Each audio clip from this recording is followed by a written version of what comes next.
Yeah, hi there. These comments are for R. I'm just using your first letter of your name for privacy purposes, and I am Michael, the founder, owner, and the materials writer for all of your lessons at Stealth, the 7-step system to pass the TOEFL IBT. You just completed integrated speaking practice test number 16, am I right?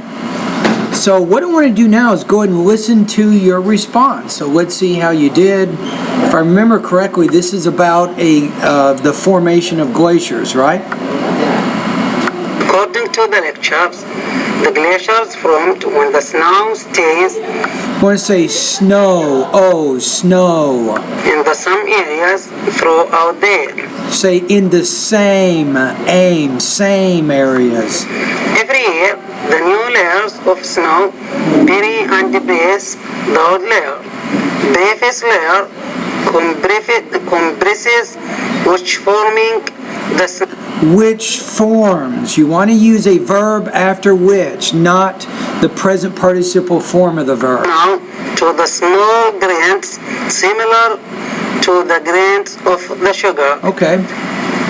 The grains become larger because when the snow to increase its density in the ice. Increase in density. Let's go ahead and listen to that one more time. If you get some words to Because when the snow to increase its density. You want to say to increase in density. So density, the stress is on that first syllable, density. The ice. After 2 winters, the snow becomes heavier. The snow becomes what? Let me listen to that one more time. Winters, the snow becomes heavier. That.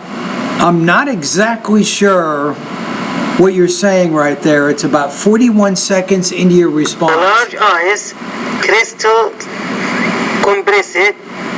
You want to say the large ice recrystallizes maybe and compresses? And any air buckets between them become very small. Okay. Let's go back to what you said right there. You want to say air pockets.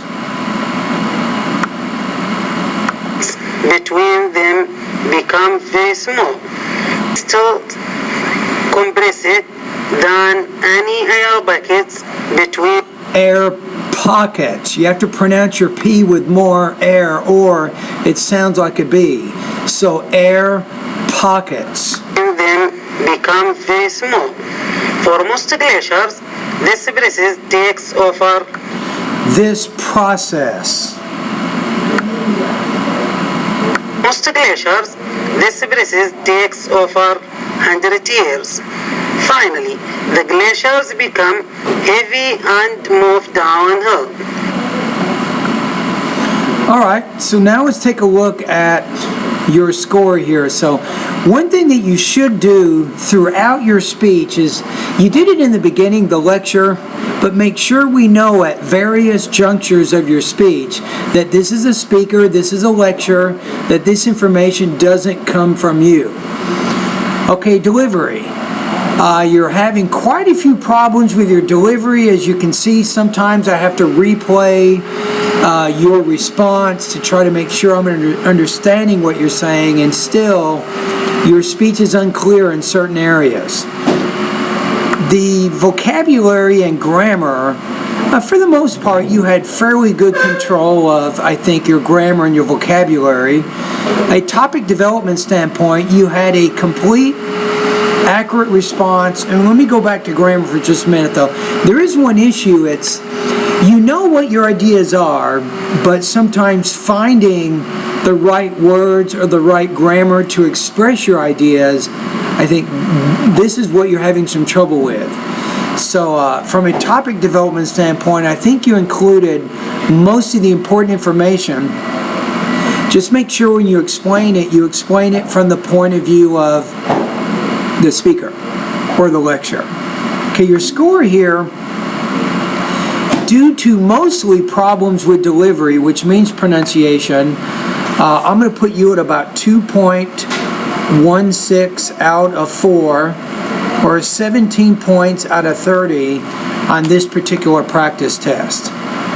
Now, for the purposes of our class, if you go to the syllabus to page 3 and you look at the rubric actual scores, so a 2.16, that will correlate to a 75% on this particular assignment.